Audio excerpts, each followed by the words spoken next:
Hi Haley, so I'm Shannon and I'll be your dental hygienist today. We're going to go over some of your nutritional things and dietary needs today. I've found that you have good oral hygiene and fairly good oral health. You have no current cavities, which is good. However, from your dietary analysis here, I found that you have a moderate caries risk level and moderate periodontal risk level. It's very good that you take your multivitamins, your vitamin B and your vitamin C. Those do lead to good gingival, healthy gums. However, you do have some plaque accumulation and localized gingivitis, which is just swelling of the gums in a few areas in your mouth. This can be from snacking frequently. It can often cause plaque accumulation, but I'm glad to see that you drink a lot of water and you likely rinse with that after you eat. So how can I have good oral health but moderate risk level? Well, you can have good oral hygiene, so you take good care of your teeth, you brush and you floss very well. However, you can have a moderate risk level because you eat a lot of sugary foods or you eat quite often. When you eat quite often, it lowers the pH in your mouth every time that you eat. So it can be that you eat often, but it can also be what you're eating. So if you eat a lot of sugary foods throughout the day, it's lowering your pH all those times, making you more open to having cavities. So what's the normal pH? I know sugar makes your mouth acidic, but what other foods do? Well, the normal pH in your mouth is approximately 7. So that's about the same as water.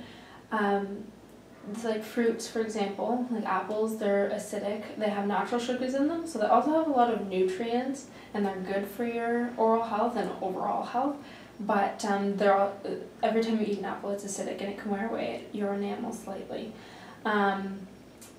You also have carbohydrates, like your breads and your grains. They're fermentable and also often sugary as well. Fortunately, like I said, your oral health is very good. You do a good job brushing and flossing, however you still have a moderate risk. So I'm just going to talk about your dietary analysis that you did for 5 days. We recorded all of the food that you ate. So from that analysis, I have found that you consume about 2 servings of dairy a day, 2 servings of meat, 3 servings of fruits. You don't very often eat that many vegetables, and about 4 servings of grains per day. I brought the Canada Food Guide here, and you can take it with you later today.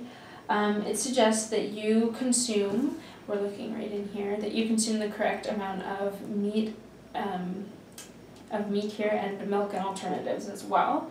However, you should increase the amount of vegetables that you eat. You do eat a lot of fruits, but you could afford to eat some more vegetables, probably about 3 to 4 servings more each day.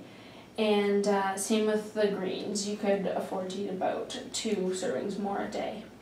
I would say you should add about 2 servings of vegetables a day, like leafy greens or I don't know, carrots or something like that, as they have dietary fiber in them, and they also have a lot of they also have a lot of vitamins to help with your gingival health. So you can substitute things like waffles and white pasta for like whole grains and that kind of thing, or brown rice or whole wheat bread. You should also consume about 2 more servings of that per day. So how much exactly is a serving? A serving is about half a cup of vegetables and about half a cup to 3/4 of a cup of grains. And I think you've got the whole milk and meat thing down there. So what kind of vegetables do you generally like, or fruits? Or I like broccoli, spinach, apples, and blueberries the most.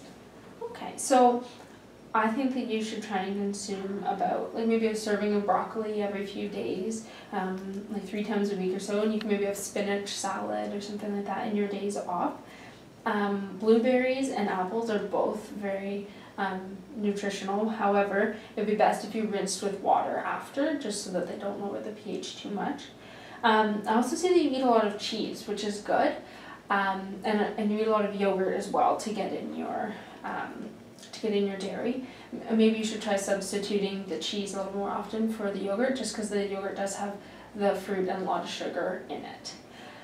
So there's just one more thing I wanted to go over. I've come up with a couple of diagnosis and goals here for you. So I have that you have generalized healthy gums, but you have some localized, we call chronic mild simple papillary gingivitis, related to plaque accumulation modified by the intake of sugar and carbohydrates. So what that really is saying is that you have very mild swelling of your gums, just kind of in between your teeth a little bit, and it's related to plaque accumulation from how much sugar and carbohydrates that you eat. So I've just come up with a goal that you will improve the localized gingivitis by decreasing the amount of sugar and carbohydrates consumed each day. So by substituting maybe some vegetables instead of really sugary fruits, or the cheese instead of the yogurt, or substituting whole grain instead of white bread, you should be able to lower the likelihood of having the gingivitis in those areas. I also have that you have localized chronic mild simple papillary gingivitis related to the plaque accumulation modified by the frequent snacking. So as we talked about before, every time that you are snacking, you're lowering the pH in your mouth and making it more susceptible to cavities. So basically, I've come up with the goal that you will snack on less cariogenic foods and rinse more frequently with water. So again, just substituting less sugary foods and rinsing with water after you eat.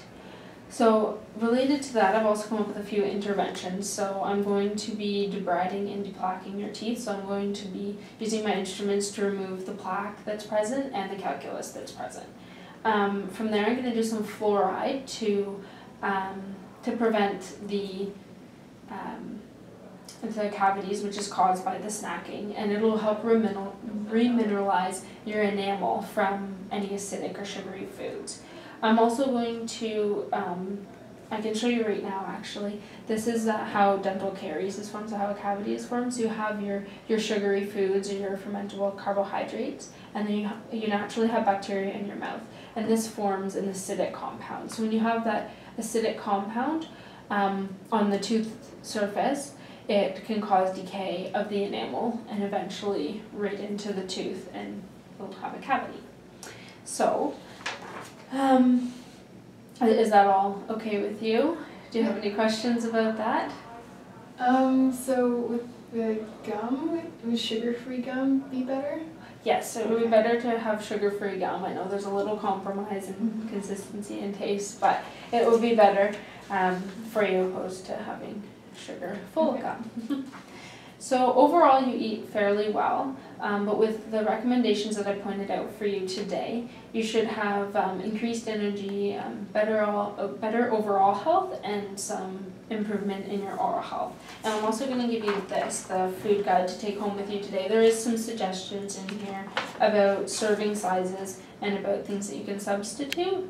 Yeah, so you should, give this a brief read, and hopefully it'll improve your diet a bit. Thank you. Have a good day.